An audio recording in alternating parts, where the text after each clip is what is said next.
We're still in Colossians, and we still have our words of the day. Let's start with that. All right, you guys should memorize this one. Musterion. You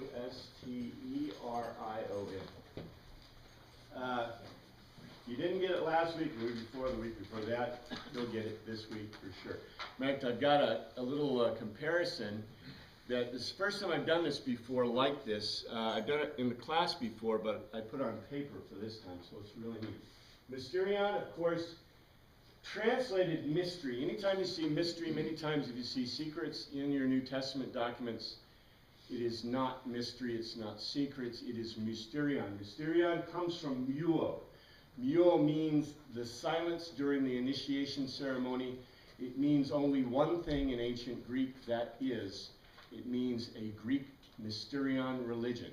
And a Greek Musterion religion is like that list of religious things I gave you. You start with animism and pantheonic paganism, and you go to Musterion, and then you go to Gnosticism. It is a level in evolution of religion. And we'll get into more of that. Because if you don't understand Musterion, you can't really understand New Testament documents. You can definitely not understand Colossians, or the point Paul's making in Colossians.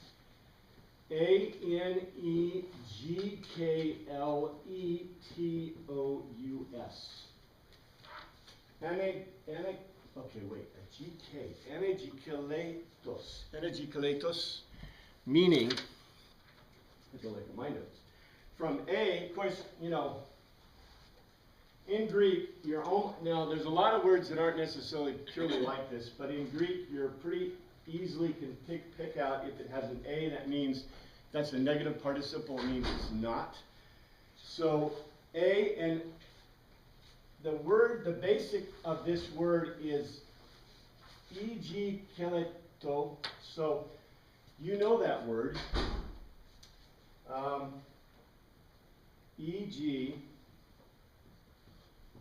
Kaleo. You guys know kaleo, right? Ekklesia. Kaleo means called out. Called out. And ekkaleo, ekkaleo,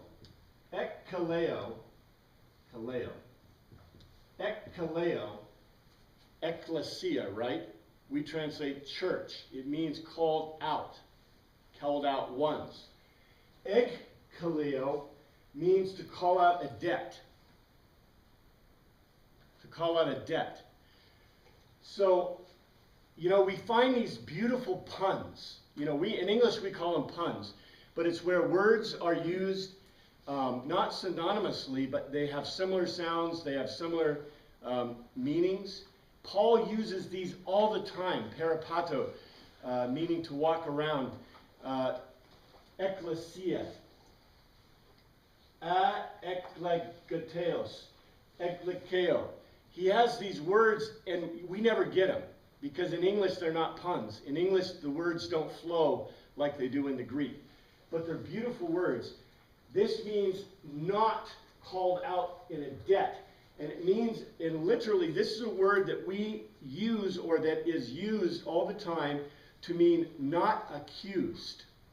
It's translated usually blameless or irreproachable. But, and we'll see it in the documents, we see it in Colossians.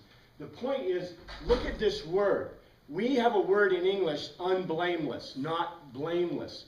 But in Greek, this means not called out on a loan. In other words, the bill is paid. Another similar word to this is telestai. Telestai is the last word of Christ on the cross. Telestai means literally, it's what you put on a bill. It means paid in full. This word's too long, but telestai, I guess, was easy. You know, it's not a very short, a long word.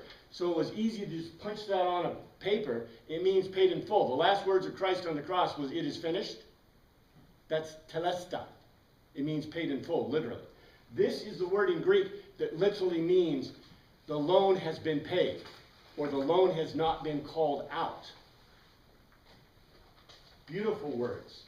This word you got to have this is T-H-A-N-A-T-O-N. The primary of this is thantos.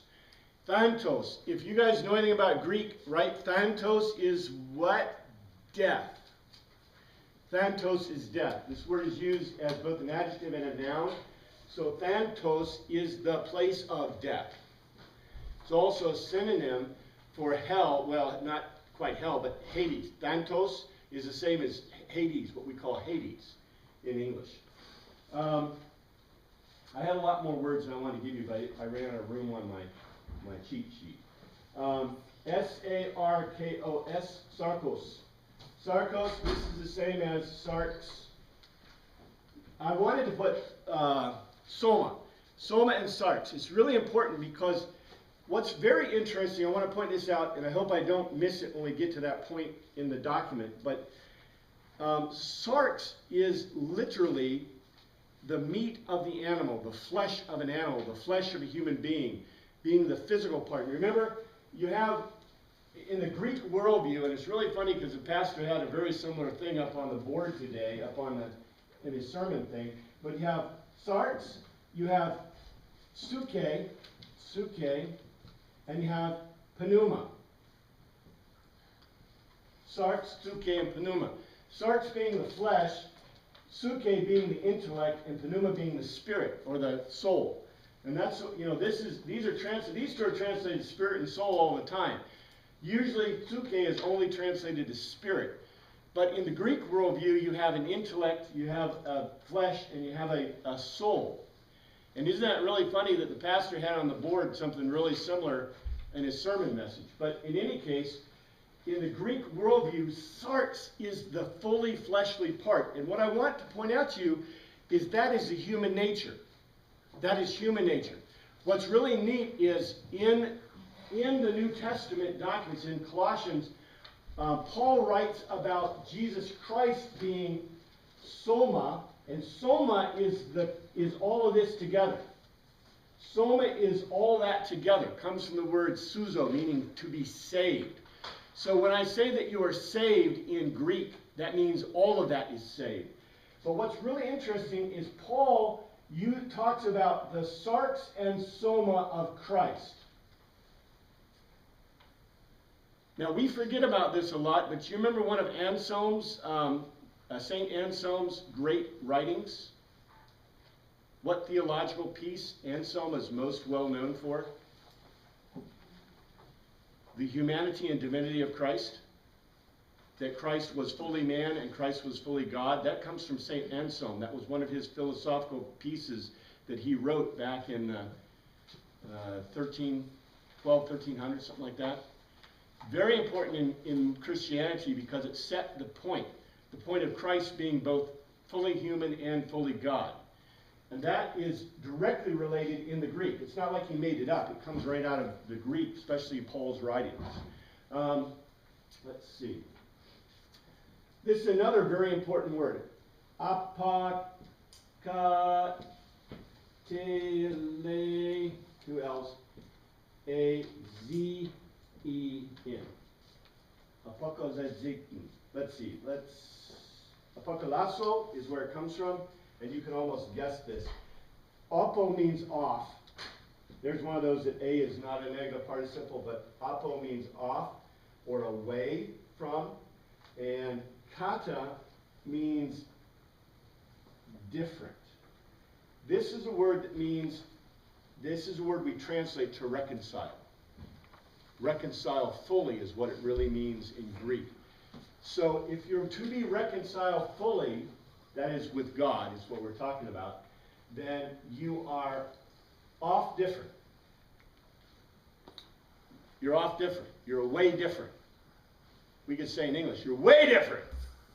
The point is that this word is the word we use to say reconcile. You know, that's the problem with a lot of our English words, right? You take the word reconcile, and we think we know what it means, right? Mm-hmm. But it stands in place of this word meaning to be completely different. That's what it's saying, that you're completely different. So if you're reconciled to God, you are completely different. That's what Paul says, at least in Colossians. That's important too. We're going to get to these words in their specific point. I had to put this one in. I love this word. In Greek, this is an H-A-I-M-A tos sound. So, hametos. Hamia, hemo. Hemo, Latin, hemo, blood. Hamia is blood. However, hamia in Greek is really a neat word because it means the juice of a man or an animal. It also means the juice of grapes. So it is a dual use kind of pun. So when Paul uses this word hamia, he is specifically talking about, what do you think? Eucharistos. So it's a beautiful fitting word. Beautiful fitting word. And finally, I had to give you this because this is also in our text today. S-T-A-U-R-O-U.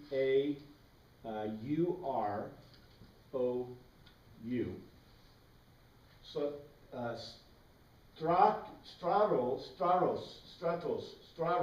straros means a stake. What kind of stake? This is the word that's translated cross. Anytime you see cross in the New Testament documents, it's staros. It means literally a stake. In the Greek, the connotation is an execution stake, but the Greeks, there is no word for cross in Greek. Now, what I want to do first is I want to get into the text specifically. So if you look at Colossians 1, because we're still in Colossians 1, I want to remind you, Paul started with a greeting.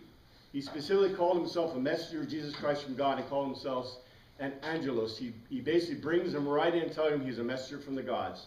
And then his first beginning is, we Eucharisto. We thank you. We could have used many other words. He's never been to Colossae. He's talking to them about the point that God rescued them, that he uses a lot of terms. I'm going to talk about these terms. He's using very strong, beautiful Greek. Lots of puns on the Eucharisto because he talks back about the communion feast, about other things. We'll see more of that. He talks about God rescuing them. And he also uses a lot of phos words. Phos? Remember what phos is? Light, shining. It literally doesn't mean light in Greek, but it means to shine, to be shining. And so phos and phemi,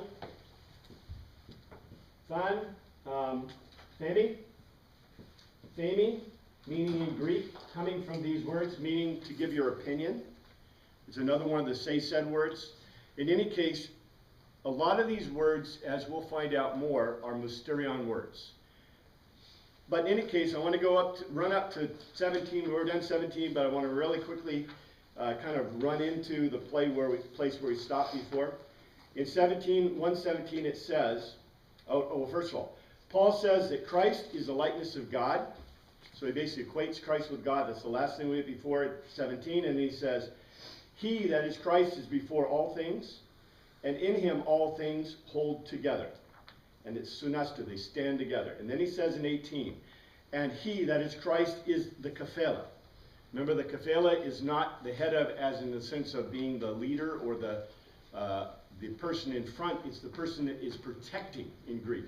It's the guy that's beside you with his shield up where it will protect your head. It's the wrestler with his head stuck forward to protect, whatever's behind him. That is, to protect the rest of his body. That's the image in kephela. So Christ is the kephela of the soma. The soma. The body. You can guess what he's talking about there. The church. The ecclesia. He is the beginning, the arche, the chief. That implies a high priest. And the firstborn, the protokos, the first begotten from the dead. Nekros.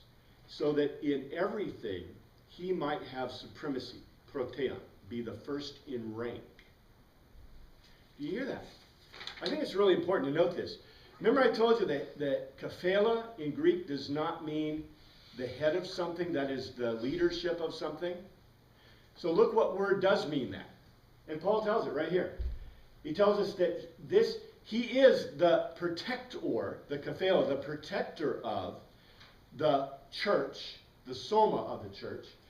He is the beginning, the firstborn from the dead, so that then he might be the supremacy.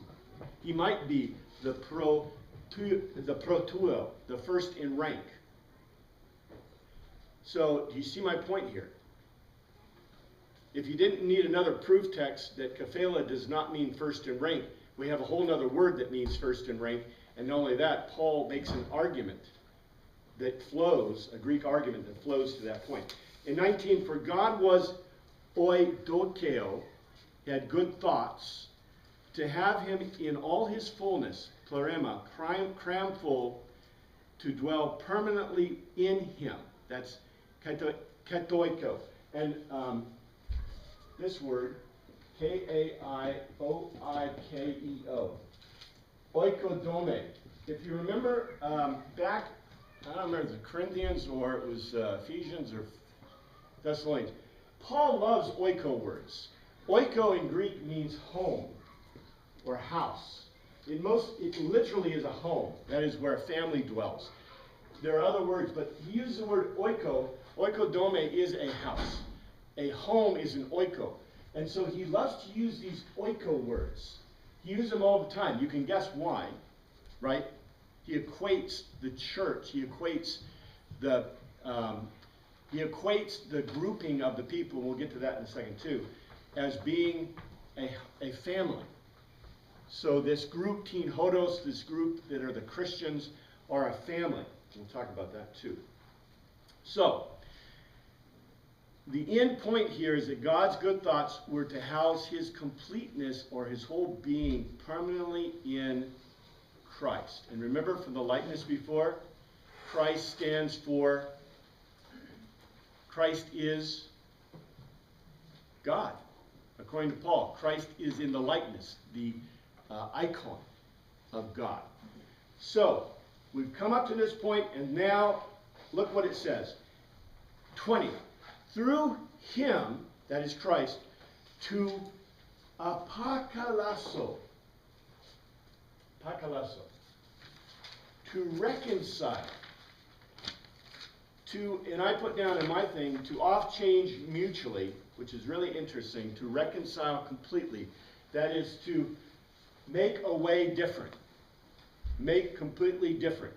Through him to make completely different.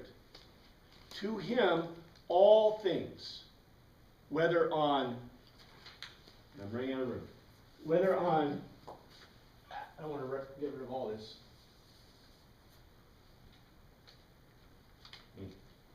Gay, whether on gay, on the earth, or the things in Oranos,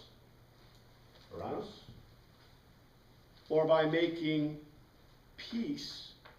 And this is really interesting because the word is, I was going to give you this as a word of the day, but I ran out of space. I don't know, peel. A peace container. A container of peace. Through his hamia, his blood, shed on the stauros, on the execution stake. So look at this word. Look at this statement in 20. This is pretty much the conclusion of all of Paul's statements up to this point. This is the culmination of his expression about Christ. That is, through him to basically to put away and make completely different all things on earth, on gay. Remember, gay is the physical earth, not the cosmos of creation. So specifically the physical earth, the heavens, the Oranos, the place of the gods, and the place of peace. What's a place of peace? What is a container of peace, do you think? You take a guess on that?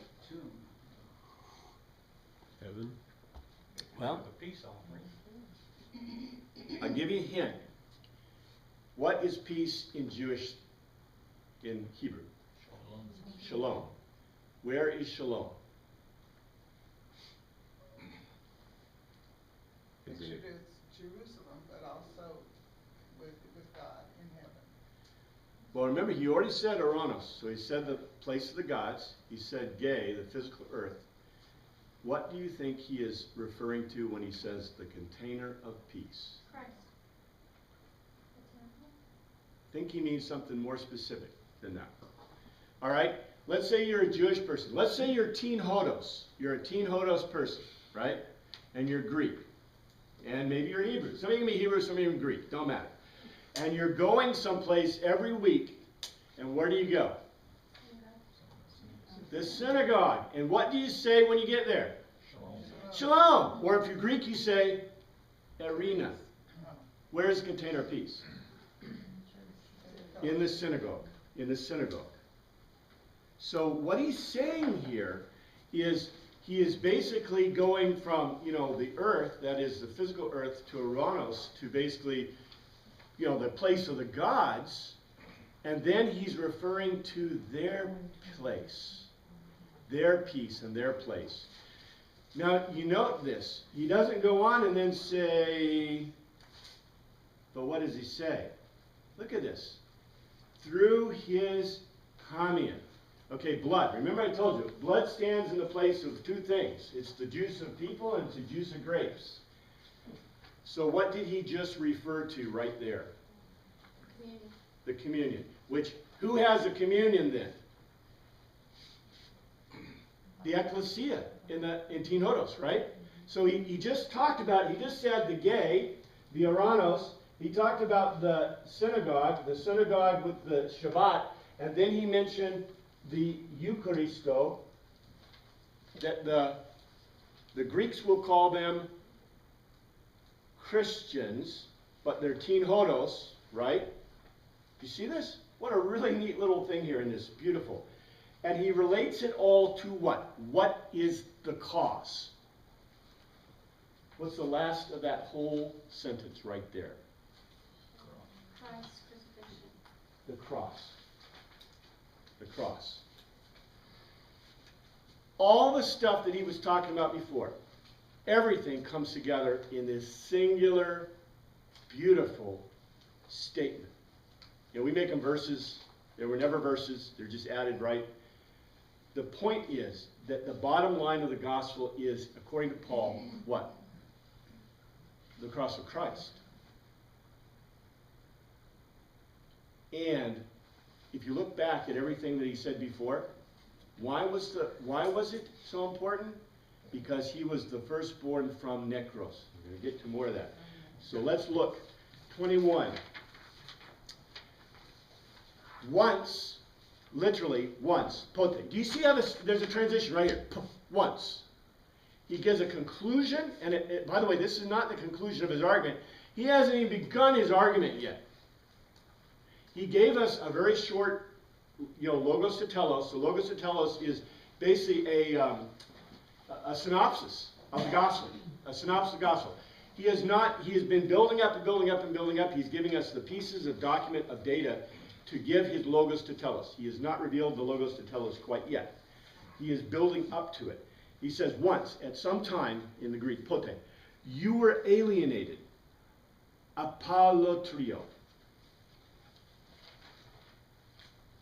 Nope, that was one of the words I was going to use. Apolotrio. You are alien. You are estranged away. Apolotrio has that APO again, off. Paul uses these beautiful the way he pulls his words together. You were estranged away, separated from God, and were ekthros. Guys, remember ekthros? Ekthros is a word that Christ uses over and over again in the Sermon on the Mount. Ekthros means hate. It's translated hateful. It's let's see. Do I have ekthros in here? I'm going to give you a little more. Usually, it means something that's odious, something that is not desirable by all people. Just something that to us, hateful means what? Hateful means an emotion, right? An emotion. Ekthros is not necessarily an emotional thing, although it becomes emotional, right? It's something odious. Like, if your son forgot to take a bath for like 3 weeks, that would be odious. And it would be hateful to you, wouldn't it? It'd be ethros. But you wouldn't necessarily hate them. You might throw them under the bath, but that's different. You see my point? So ethros is not necessarily a word that is supposed to connote specifically emotion, but it can, emotion can come from it. So it's something that's odious. Christ uses this all the time. I do not like the word being translated enemies. It is translated enemies throughout the Sermon on the Mount. It's translated enemies throughout many of the texts. It does not mean enemies. It means literally something odious. Hateful is better, but not that good. So, and we're odious in your minds, literally dianania, through your intellect, because of your porneros. Porneros, we translate porneros as being evil, and pornography comes from porneros. Porneros means literally hurtful behavior. In the Greek mind, and also, by the way, in our legal kind of mind, right? No harm, no foul. Although they're trying to change the law quite a bit from that, but in normal jurisprudence, it's no harm, no foul. If you didn't cause a harm, then there can be no criminal activity, right? Although, like I said, some of the laws have really kind of been twisted on themselves in the modern era. In the Greek worldview, this is true. In other words, it's not evil if it's not harmful. Now, we don't necessarily have that view, do we? Yeah, we do. When does it become harmful in our worldview? When does it become hurtful in our worldview? I don't have to hurt Daniel if I do something against God, right? Because in the Jewish worldview and in the Greek worldview and in our worldview, now a secular worldview is what? If I don't actually harm someone, I'm not doing anything harmful. To society. Right? To society. For example, premarital sex, various sexual practices that, we would say are not right. Or other practices, vengeance, a lot of things that we would say are, may or may not be harmful. Or taking drugs. Taking Or drugs, gambling, right? Whatever. It's Yeah. just you're doing it, not really hurting someone. In the Greek worldview, if you hurt yourself, what do you think? No harm, no foul. No, actually the opposite. See, remember they're coming out of a pagan worldview. And so, we need to think about this because in our worldview, in the secular worldview, okay, in the Christian worldview, if we harm others, we harm ourselves, we harm God, we are harming. We are porneros. That's evil, right? In a secular worldview, unless it's harming someone else, it's not viewed as evil in the modern era, right? But what I'm trying to do is I'm trying to show you that the Greek worldview probably parallels the Hebraic worldview to a large matter. Because, for example, they would say if you don't sacrifice to the gods, what are you doing? Harming yourself and others, right? You can see this. I think it's an important thing to note. In any case, Well, yeah. how do they address the potential for harm? In other words, in our society, we have a law against driving intoxicated. Until you cause an accident, you haven't harmed anybody. But the potential is there. So is that the gray area that you were talking about? And how does the Greek worldview look at that? Ooh. Boy, you left me a beautiful one for that one. I like that. I give you my own. I think the founding fathers would be rolling in their graves about laws, DUI laws. Because, and I'm not encouraging DUI, I'm not encouraging drug use or whatever, I'm just saying that in the view of the founding fathers, which were very steeped in a Greek worldview, no harm, no foul was their lexicon. And they were trying to secularize a lot of that view. In other words, to them still, the harm of your body, whatever, in their worldview, it's okay for you to harm yourself. And I think the Greeks, to a certain degree, would say, yeah, and even the Hebrews would say, yeah, that's, if you harm yourself, that's your own fault. That's porneros, right? That's sin. Okay? That's not a secular worldview where it's no longer a sin. But, you know, I think we need to be very cautious. So, for example, hate speech.